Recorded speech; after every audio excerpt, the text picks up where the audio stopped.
Known as the heartland of hockey, St. Louis has been producing quality NHL talents consistently, especially after the St. Louis AAA Blues was established in the early 90s. Part of the Tier 1 Elite Hockey League, this outlet for youth growing up has been very successful in growing the game in the Show Me State.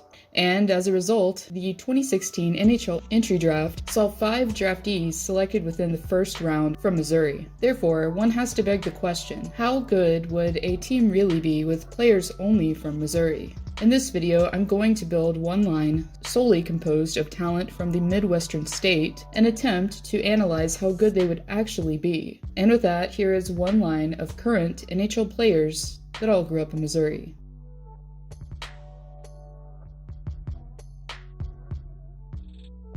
Given that the Tkachuks basically come out of the womb ready to play left wing, I went with the most experienced choice in Matthew Everbrady. One of the handful of players from St. Louis selected in 2016, Tkachuk has thoroughly embraced the role of being not only a grade A agitator, but also one of the best net front presence players in the league. Before the season was paused, Tkachuk was having close to a point-per-game type of campaign. With 61 points in 63 games played and 23 goals, Matthew definitely has a knack for the net. Honorable mentions for left wing include, obviously, Brady Tkachuk and Pat Maroon.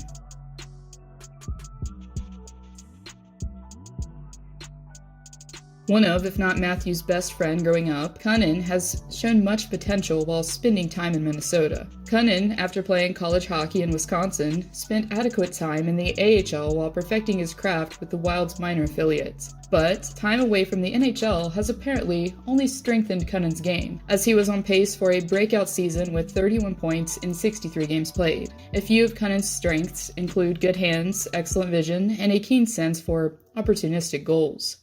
Honorable mentions for center are Paul Stastny and Logan Brown.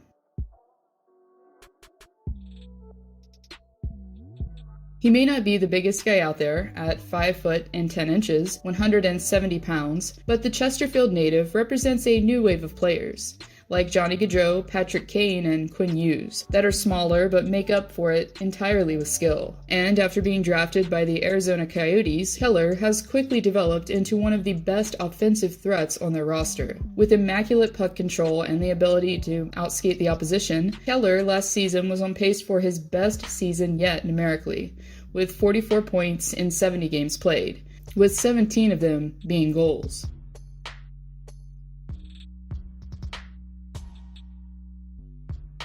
One of the weaker parts to this team's makeup is probably going to be its defensive structure, as current left-shot defensemen in the NHL from St. Louis are seemingly non-existent. Shocker, I know. Therefore, Mayfield is going to be taking it on the other side. But with Mayfield being more of the stay-at-home type out of the pair, it almost makes sense to have him play like a southpaw. Unlike his hypothetical defensive partner, Mayfield, at 6'5", just shy of 200 pounds, doesn't mind getting physical when need be. With 93 hits, 117 blocks, and 53 penalty minutes in 63 games played, the St. Louis native has been manning the blue line in Long Island for his entire NHL career thus far.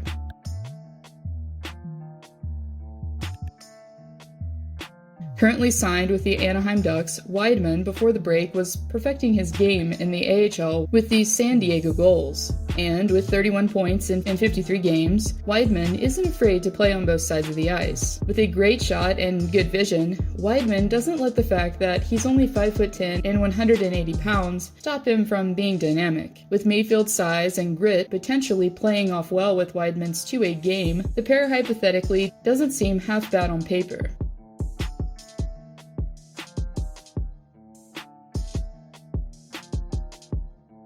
Maybe the most obvious choice for a position on this list, Bishop has been one of the best netminders in the league for quite some time. Finishing under a 2 goals against average for the Stars last year and a .934 save percentage, Bishop was definitely in the Vezina conversation after having his best season on record. Even though he does have a tendency to be injury prone, the netminder when healthy uses his 6'7" frame to his advantage, while becoming one of the best puck handlers wearing the pads. Honorable mentions for goaltender include Joseph Woll, who, like Bishop, also played for the AAA Blues. In conclusion, I feel like the offense would definitely be better. Then the defense, with the goaltending with Bish as starter pretty elite. The size, with a few players being smaller, could maybe seem a little like the Canadiens. Smaller, faster, but skilled players, as every skater except Tkachuk and Mayfield are 6 feet and under. How do you think the team would hold up against other teams, and more importantly, which state should I do next? Let me know in the comments below.